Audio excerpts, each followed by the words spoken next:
Oh, okay. All right, we'll just, okay, I'm here with Chris Anderson, and what we're going to work on is a little sensitivity drill called the point of disengagement. So you're going to feed me just a regular strike. What we're talking about when we say point of disengagement is when I feel pressure on my wrist, so you're going to scoop, I'm going to disengage and cover. Right? And the reason why you want to do this, especially let's say here, right, and when I feel pressure here, I'm going to disengage. Yeah, see, if I don't, and he pushes on my elbow, all he has to do is pull back, and then I'm sliced. So if I block here and he scoops, I need to disengage so that I don't get cut as he's pulling back and pushing on my wrist or my arm. So when he strikes here, of course this is our disarm. But sometimes in a panic, right, this is going to happen, especially if he's coming in hard. You know, and then he scoops all of a sudden. I need to disengage and cover. What I'm doing is I'm disengaging, covering, and seeking the elbow. I'm just covering it right now, for now. Okay. Because if I don't, he's gonna come up here and strike. Right? The only way he's gonna go is out, go back out, and then that's when I move in, and then go for my takedown with that. Sorry, I didn't know what's on your phone. There goes his phone. Anyway, so we'll do a slow drill. What it is basically, he's scooping it, scoop, just slowly, and then, yeah, just come more of a rounder. Let me try that. So what I'm doing is, he's engaging me here. So the point of this engagement, as soon as he feels pressure on his wrist, he's going to circle it and then cover, and then seek the elbow with the other arm, right here. Okay. Right. And then from there, I'm gonna come up here, and he's gonna, right here. When he feels the pressure here on his wrist, he's gonna disengage and then cover, and then seek the elbow here. Okay. So this is called the point of disengagement.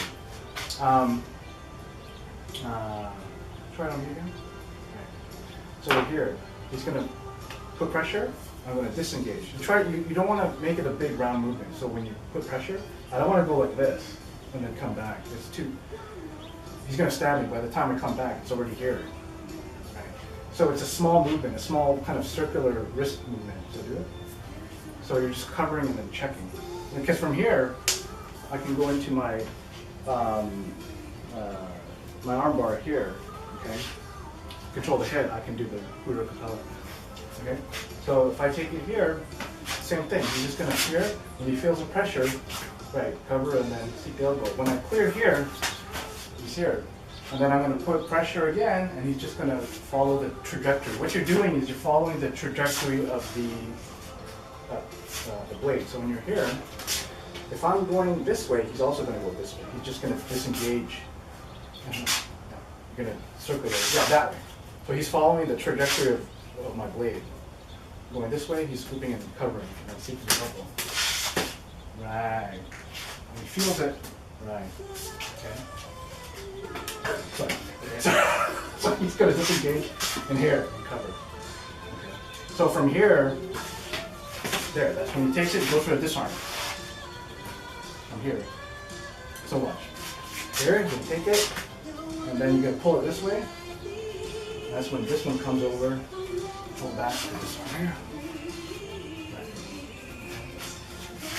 Right. All right. So again, we're doing this kind of like a soft sensitivity drill.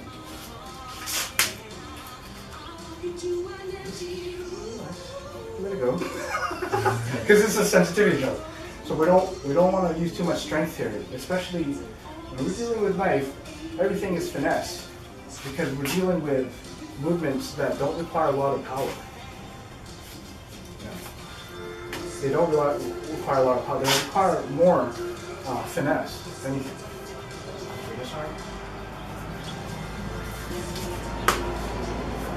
Good. See the elbow. Hyperextend. There you go. Okay. So this point of disengagement is something that's important to learn, especially when you're dealing with someone who's really crafty with the reverse edge and reverse grip. Because they don't want you controlling their blade. They want to try to trap. Here, yeah.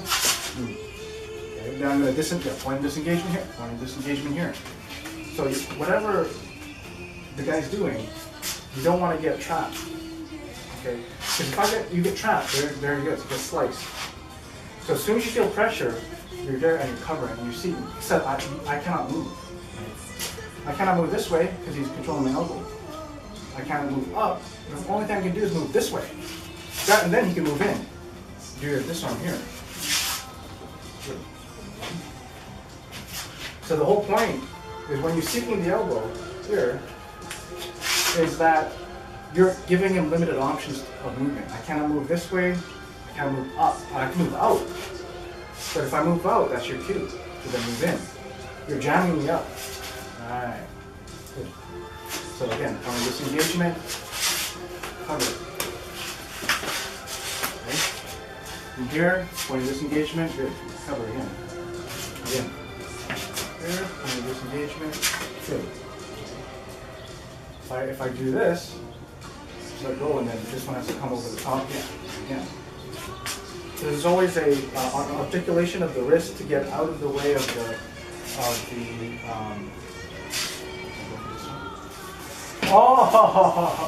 okay. So here, point of disengagement, slow, cover. Okay, point of disengagement, slow, cover. Okay. So we're always seeking the elbow. The other thing you can do is when the point of disengagement is here, he seeks it. Once he hyperextends on here, on my tippy toe, you go for my head. And then lead me to right. Through here, boom. And there's this arm here, or he can go for a key lock here and take the knife away. Good. Okay. Okay, I give. Okay. Well, there are different ways. The two concepts, the principles here are to seek the elbow. You're either going to seek the elbow as a lever, or you're going to seek the head as a lever. Right. Good. And you're going to take me to the mat. Okay, so there's different options that we can use. Now, we're going to go back to where he grabs here and goes for the saber grip. And he does this shanky kind of movement here. Right. So what do we do once we're here? Well, you can go for the disarm if you want. You can try. Okay. But when we think about this dislodgement here, his arm, here, you still need to do more. It's not enough because you got to think of your opponent as a runaway car, right? No one's in the driving seat, but it's coming at you. So how do you disable that? Maybe you could take out the tires, right? You can shoot out the tires.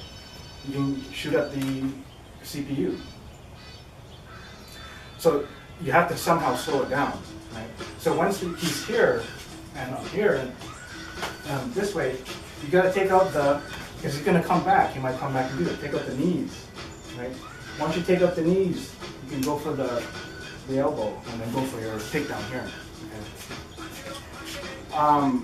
So you have to think in terms of, we're going to control the knife. We have to.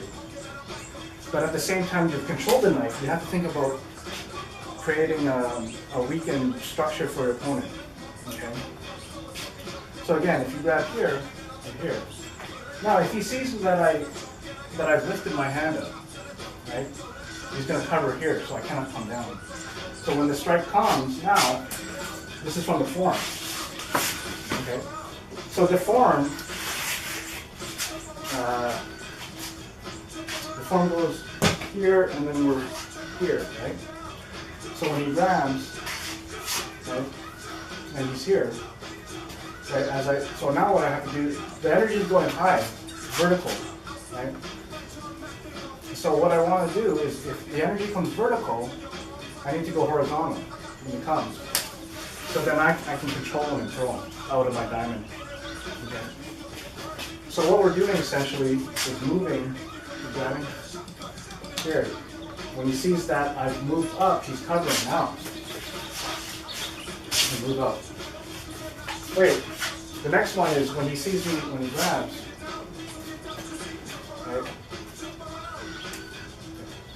and he sees me up here, and he covers, right? When he sees movement, for me, if he sees movement, he might grab my neck. Like, wait, now I'm in trouble. Because if I try to come down here, I'm basically pulling myself into his thrust. Right. So when you feel this grab here, right to the neck, right here, and I'm here, you cannot do this now. I'm going to run right into it. Okay. He's pulling me horizontally towards him. So if we're here, right, he knows that if I come down, that's it. Because I'm coming right into his right, left. So what I need to do is from the form, so grab, and straight, right, and then grab it and then control it. Okay. So what you're doing is you're bumping up. Here. Right? So if I do it to Chris, so he's checking, checking. What he's doing is using his elbow, right, and then going for the control here. Okay. Okay. So again.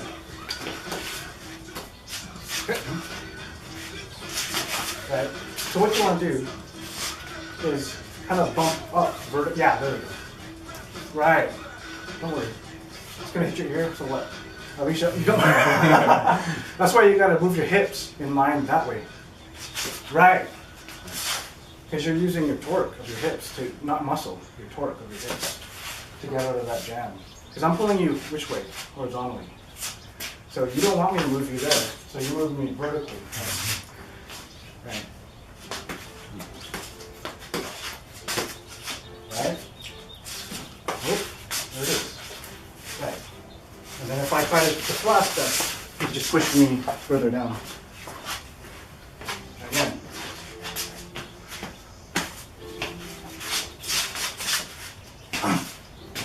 Yeah, there we go. Right. Right. So you want to do, if you do this, you can bump like that as well, right? Yeah. So here, you grab, then all of a sudden you grab my neck. Grab the neck. You can do that as well, because that's also vertical. Right? In the form, I'm doing this, right? And so what's happening is, I'm covering in case a thrust comes, right? Then I can go for my control right away. You can do it that way that Chris did as well. You just kind of bump up, where the strike comes, and you're bumping up this way as well. Then you can come in and go for the throw. All right, another thing that can happen, if you face this way, that's one. Okay. All right. Is that if we face this way? Think of this as a wall here. Okay. So if Chris has got me here, just grab. Right. And then I'm here and he grabs my neck. And then this, right? Right. If he comes through, if I do this and he comes through and I check, right here, he might pin my arm down and push me against the wall. To a point where I cannot move either right. Okay? This is dangerous. I'm at a very weak point here. So from here, when he strikes, and he grabs my neck, and I do this, right? Right. And then if he sees this here, he's gonna take it, push me into the wall, and boom. Right. And we don't want that. Okay. So what we need to do is once we do this here, right, is when the strike comes, where's our diamond? Where's the other point? So we need to offline. So if he's going to the grab here, and the strike's coming, when he's putting pressure here, he's putting pressure sort of vertically, right? We need to move horizontally, right? Because he's pushing us vertically here, against the wall. And we don't want to let him move us into the wall where he's pinning us. So once I do this, and we're here, when he grabs and tries to pin, try to push towards me, and then take him to the ground. Okay, so I have Chris here, and we're here. And then I'm coming here, right? You gotta move off to your other point of the diamond. Right, and you got me here. So here's an evasive maneuver.